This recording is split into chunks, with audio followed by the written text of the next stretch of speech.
ঘূর্ণিঝড় রেমালের আঘাত থেকে জানমাল বাঁচাতে পটুয়াখালীতে নানা প্রস্তুতি নেওয়া হয়েছে। ঘূর্ণিঝড়ের প্রভাবে ইতিমধ্যে ঝড়ো হওয়ার সঙ্গে বৃষ্টি শুরু হয়েছে। রোববার দুপুর পর্যন্ত বাউফল উপজেলার বিভিন্ন এলাকা ঘুরে সাধারণ মানুষের আশ্রয় কেন্দ্রে যাওয়ার কম আগ্রহ লক্ষ্য করা গেছে। উপজেলা নির্বাহী কর্মকর্তা মোহাম্মদ বশির গাজী hello.bdnews24.com-কে জানিয়েছেন, বাউফলে ৩ শতাধিক আশ্রয় কেন্দ্র প্রস্তুত রাখা হয়েছে। এগুলোর তত্ত্বাবধানে আছেন ইউনিয়ন পরিষদের চেয়ারম্যান ও শিক্ষা প্রতিষ্ঠানগুলোর শিক্ষকরা। ইউএনও আরও জানান, দুর্যোগ মোকাবেলায় একটি হটলাইন নম্বর চালু করা হয়েছে। এছাড়াও ফায়ার সার্ভিসের পাশাপাশি বিভিন্ন স্বেচ্ছাসেবী সংগঠনের সদস্যরা প্রস্তুত রয়েছে। আমরা বর্তমানে কেউ নদীতে মাছ ধরতে যাই না এবং আমাদের খাবারের কোনো ফসল নেই, আমাদের কোনো ক্ষতি হবে না।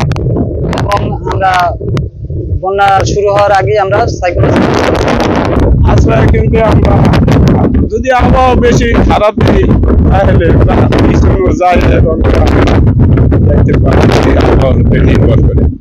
মুনতাসির তাশরিফ, hello.bdnews24.com, পটুয়াখালী।